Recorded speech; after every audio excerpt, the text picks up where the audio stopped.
नमस्कार भक्तजनों। आज मैं आपको माघ मास महात्म के तीसरे अध्याय के बारे में वर्णन करूंगा। इससे पिछले अध्याय में हमने सुना था कि राजा दिलीप अपने गुरु श्री वशिष्ठ जी से माघ मास के स्नान के महत्व के बारे में पूछते हैं तथा गुरु वशिष्ठ जी भृगु जी द्वारा विद्याधरों को दिए गए उपदेश तथा विंध्याचल पर्वत के बारे में बताते हैं। इससे आगे की कथा को मैं तीसरे अध्याय में वर्णन करता हूँ। राजा दिलीप गुरु वशिष्ठ जी से पर्वत के बारे में पूछते हैं कि यह पर्वत कितना लंबा और चौड़ा है। तब वशिष्ठ जी कहने लगे कि 36 योजन ऊंचा, ऊपर चोटी में 10 योजन चौड़ा और नीचे 16 योजन चौड़ा है, जो हरी, चंदन, आम, मदार, देवदार और अर्जुन के वृक्षों से सुशोभित है। दुर्भिक्ष से दुखी होकर इस पर्वत को फल और फूलों से परिपूर्ण देखकर भृगु वहीं रहने लगे और यहाँ पर कंदराओं, वनों और उपवनों में बहुत दिनों तक तप करते रहे। इस प्रकार जब भृगु ऋषि वहाँ पर अपने आश्रम पर रह रहे थे तो एक विद्याधर अपनी पत्नी सहित उतरा। वे अत्यंत दुखी थे। उन्होंने भृगु ऋषि को प्रणाम किया और ऋषि ने बड़े मीठे स्वर में उनसे कहा कि हे विद्याधर, तुम बड़े दुखी दिखाई देते हो, इसका क्या कारण है? तब विद्याधर कहने लगा कि महाराज, पुण्य के फल को पाकर, स्वर्ग पाकर तथा देवतुल्य शरीर को पाकर भी मेरा मुख व्याघ्र जैसा है। मेरे दुख और अशांति का यही एक कारण है। न जाने किस पाप का फल है। मेरे चित्त की व्याकुलता का दूसरा कारण भी सुनिए।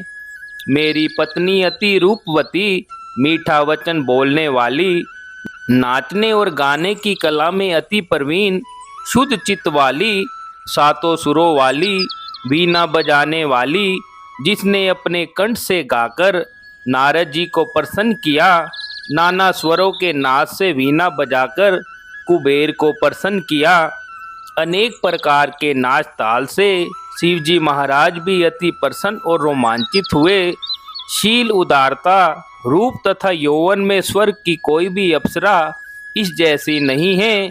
कहाँ ऐसी चंद्रमुखी स्त्री और कहाँ मैं व्याघ्र मुख वाला, यही चिंता सदैव मेरे हृदय को जलाती है।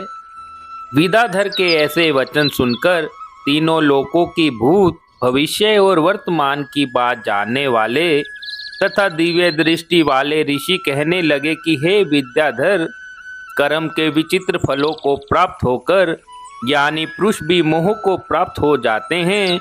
मक्खी के पैर जितना विष भी प्राण लेने वाला हो जाता है।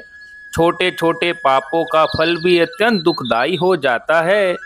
तुमने माघ मास की एकादशी का व्रत करके द्वादशी ने आने तक शरीर पर तेल लगाया, इसी पाप कर्म से व्याग्र हुए। एकादशी के दिन उपवास करके द्वादशी को तेल लगाने से राजा पृखा ने भी कुरूप शरीर पाया था। तब वह अपने कुरूप शरीर को देखकर दुखी होकर हिमालय पर्वत पर देव सरोवर के किनारे पर गया। प्रीतिपूर्वक शुद्ध स्नान कर कुशा के आसन पर बैठकर भगवान कमल नेत्र, शंख, चक्र, गदा, पद्म के धारण करने वाले पीतांबर पहने, वनमाला धारण किए हुए विष्णु का चिंतन करते हुए राजा पृखा ने 3 मास तक निराहार रहकर भगवान का चिंतन किया। इस प्रकार 7 जन्मों में प्रसन्न होने वाले भगवान राजा के 3 माह के तप से ही अति प्रसन्न हो गए और माघ की शुक्ल पक्ष की एकादशी को प्रसन्न होकर भगवान ने अपने शंख के जल से राजा को पवित्र किया। भगवान ने उसको तेल लगाने की बात याद दिलाकर उसको सुंदर देवताओं का रूप दिया, जिसको देखकर उर्वशी भी उसको चाहने लगी और राजा कृत्य कृत्य होकर अपनी पुरी को चला गया।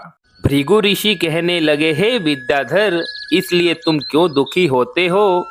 यदि तुम अपना यह राक्षसी रूप छोड़ना चाहते हो तो मेरा कहना मानकर जल्द ही पापों को नष्ट करने वाली हेमकूट नदी में माघ में स्नान करो। जहाँ पर ऋषि सिद्ध देवता निवास करते हैं। अब मैं इसकी विधि बतलाता हूँ। तुम्हारे भाग्य से माघ मास आज से 5वें दिन ही आने वाला है। वो शुक्ल एकादशी से इस व्रत को आरंभ करो। भूमि पर सोना, जितेंद्रिय रहकर दिन में 3 समय स्नान करके महीना भर निराहार रहो। सब भोगों को त्याग कर तीनों समय भगवान विष्णु का पूजन करो।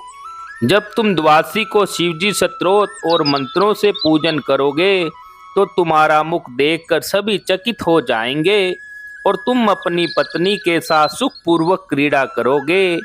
माघ मास के प्रभाव को जानकर सदा माघ में स्नान करो।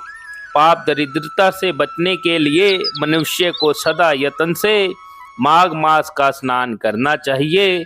स्नान करने वाला इस लोक तथा परलोक में सदा सुख पाता है। वशिष्ठ जी कहते हैं, हे दिलीप, भृगु जी के ऐसे वचन सुनकर वह विद्याधर अपनी स्त्री सहित उसी स्थान पर पर्वत के झरने में माघ का स्नान करता रहा और उसके प्रभाव से उसका मुख देव सदृश हो गया और वह मणिग्रीव पर्वत पर आनंद से रहने लगा।